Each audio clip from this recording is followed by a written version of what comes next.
Have you ever walked out of a bullion dealer or a local coin shop and felt like you just got screwed? Well, that actually did not happen to me, even though I lost over $600 being honest with a bullion dealer. I'll explain as we explore.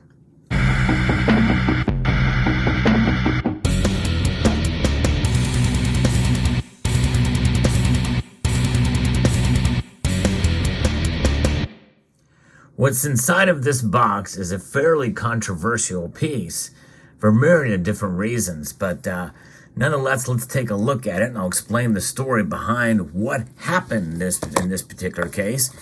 Indeed, you may have seen this. I did post a video showcasing this particular piece here recently. And I told you I was going to tell you the story of how this came to be. We're going to pull it out of its capsule. This is not the original packaging that came with it. This is actually a piece by the United States Mint, and you may have seen medals like this that are very similar.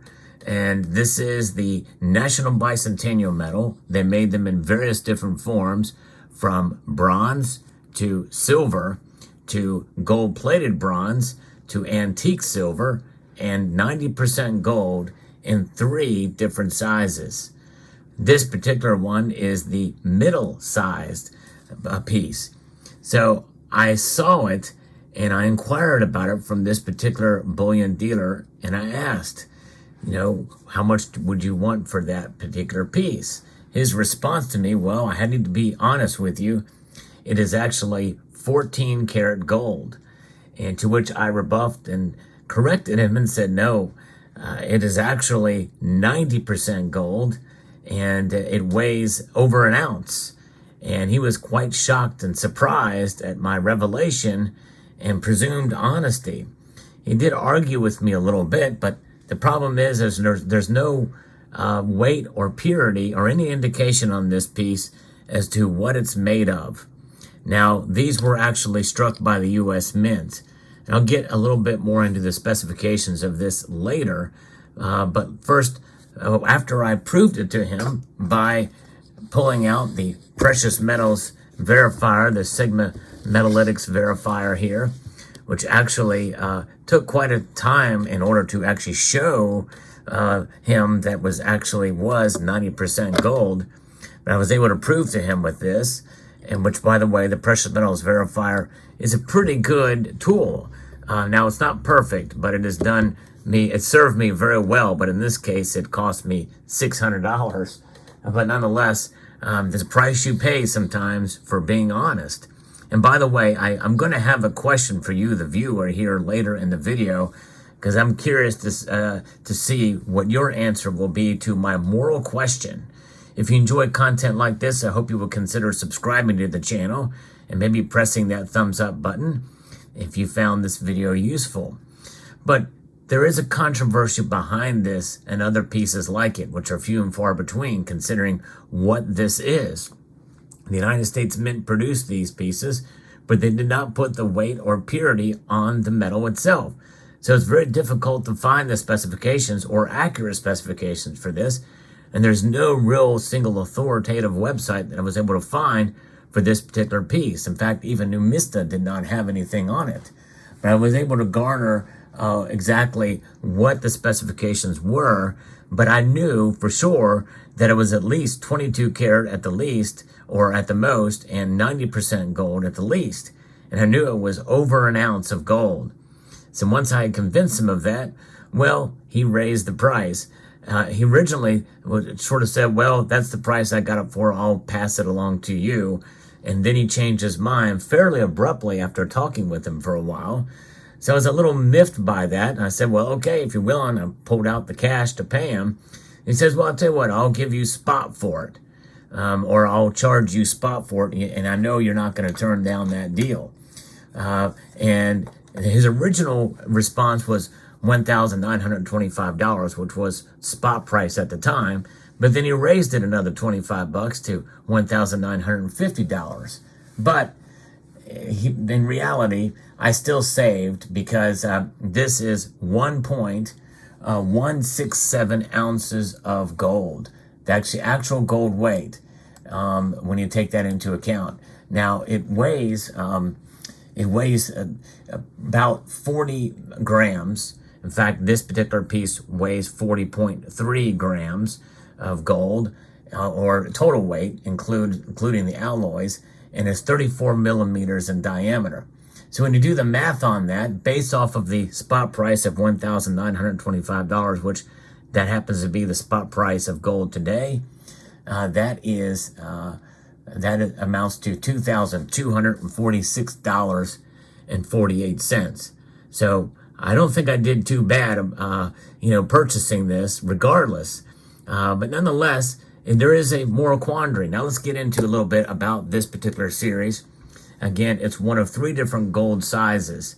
There is a 10-ounce version as well too, and then there's another version that's just over a quarter ounce, or just under 0.23. And I have that version and show that in my full stack video, and I've also done another video on that particular piece.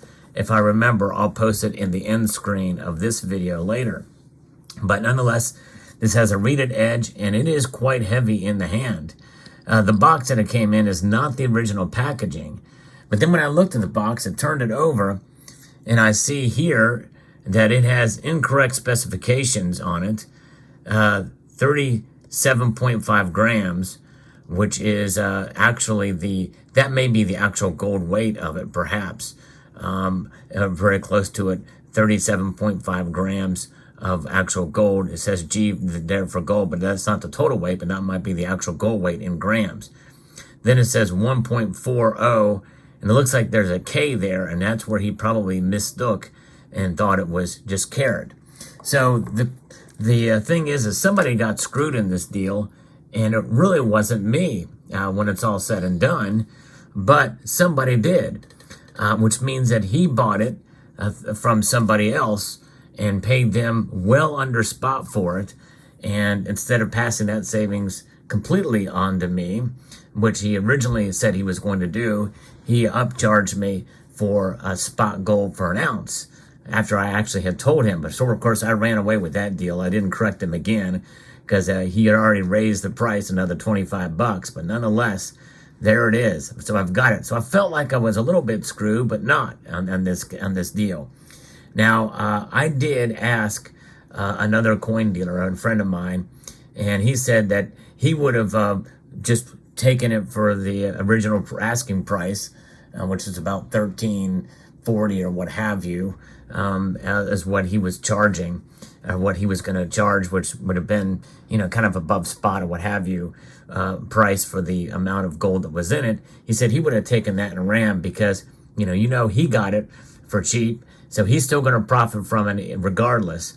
And so he said his feeling was that, hey, it's his loss. He didn't do his homework on it. He made the mistake. And so therefore, it's not on you, it's on him. As being from a coin dealer, a bullion dealer, he should have known. But now I've got this thing, and I've got to prove to whoever I sell it to that it is actually gold. And that was the problem with the American Arts series, bullion series that was started in 1980 as well, after it became legal to own gold again. These Medallic Art series, or not the American Art series that ran from 1980 to 1984, those as well did not have the weight and purity listed on the coins. And so those now just sell for pretty much spot price. You can find them, but you have to convince that they're actually gold. And this is one of those cases as well too, where, unless you really know and can test it. And by the way, I did show him with the Precious Metals Verifier, as I mentioned before too. The Precious Metal Verifier is definitely something that's good to have. It can save you. And in this case, it cost me, but still well worth it. Because in the end, I did get a good deal when it was all said and done, because I've seen these things go from anywhere between $2,500 and $2,700 when you search them out. But nonetheless, there it is. And more gold added to the stack. In this case, I don't have the original packaging for it. I wish I could find it. I couldn't find any of the original packaging for it anywhere.